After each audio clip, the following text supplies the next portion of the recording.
Hello students, মই ৰিমা ভৰালী আজি মই লৈ আহিছো ক্লাছ 3 ইংলিশ ব্লসম 1 কিতাপখনৰ lesson 2 the monkey and the crocodile পিছৰ অংশটি ইয়াত কি আছে চাও শুনাহা ইয়াতে কি দেখিছো আমি look at the pictures and read ছবি কেখনলৈ চোৱা আৰু পঢ়া ছবিত আমি কি দেখিছো দুডাল গছ দেখিছো প্ৰথমে আৰু এই দুডাল গছৰ এডাল ওখ আৰু এডাল সাপৰ তুলনা কৰিছে যে এই দুডালৰ তুলনা কৰোতে আমি এডাল ওখ পাইছো আৰু ইয়াক কোৱা হয় a tall tree এডাল ওখ গছ a short tree এডাল সাপৰ গছ তাৰ পিছত কি কৈছে সোইফালে দুটা হাতী আছে হয়নে ইয়াতে কি কৈছে a big elephant এটা ডাঙৰ হাতী a small elephant এটা সৰু হাতী তোমালকে তুলনা কৰিলে গম পাবা এটো ডাঙৰ এটো সৰু ডাঙৰটো বিগ কৈছে আৰু সৰুটো স্মল এইখন ছবিত চোৱা ছবিখন দেখি গম পাইছো এখন দিনৰ এখন ৰাতিৰ হয়নে ছবি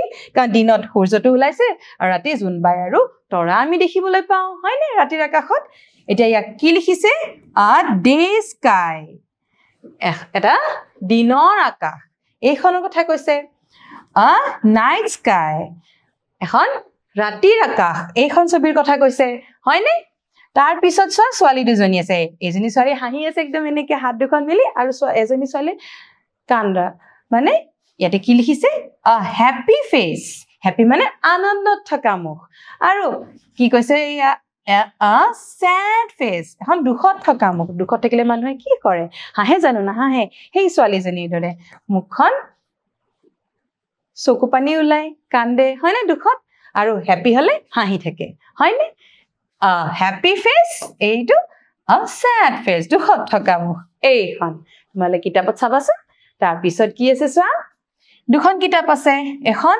বহুত পেজ আছে হয়নে বহুত ডাঙৰ কিতাপখন আৰু ইয়াতে কম আছে a thick book এখন ঠিক মানে ইয়াতে বহুত ডাঠ কিতাপখন বহুত পাত আছে ইয়াতে বহুত পঢ়িবলৈ বহুত বস্তু আছে আৰু এখন a thin book এখন কিতাপত পাত কম আছে ক্ষীণ আৰু ইয়াতে আমি পঢ়িব বিচাৰিলো ইয়াতে কম পঢ়িবলৈ পাম আৰু ইয়াতে বেছি পাম এৰি a thick book এখন ডাঠ কিতাপ আৰু a thin book এখন ক্ষীণ কিতাপ হয়নে ছবিখন দেখি গমে পাইছা তুলনা কৰি তাৰ পিছত ইয়াতে আমি কি দেখিছো a young man এজন ডেকা মানুহ দেখিছো বয়স কম আৰু কি দেখিছো এজন an old man এজন বয়সীয়াল ব্যক্তি দুই গৰাকী ব্যক্তি হয় কিন্তু এজন বয়স কম ডেকা হয় আৰু এজন বয়স বেছি বয়সীয়াল হয় বা বুঢ়া হৈছে হয়নে আমি কি কম এজন ডেকা এজন বয়স হৈছে a young man and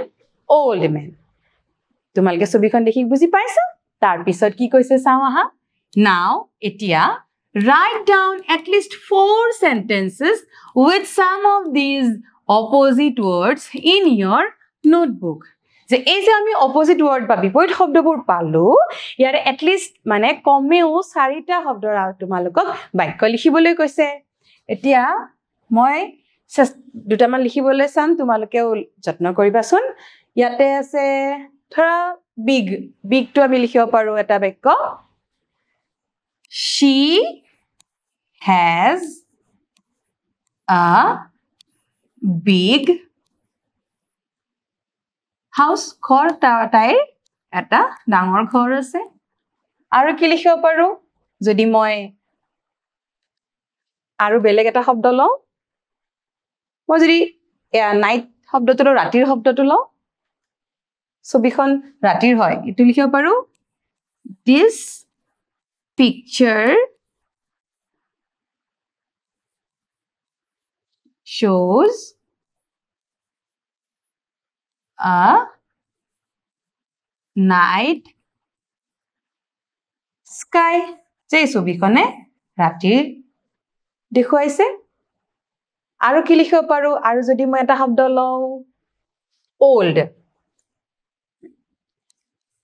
যে এখন পুৰণি গাড়ী তাতেও old হ'ব old মানে পুৰণি বুজায় this is an old car যে এখন পুৰণি গাড়ী আৰু মই যদি happy word টো লওঁ she is very happy.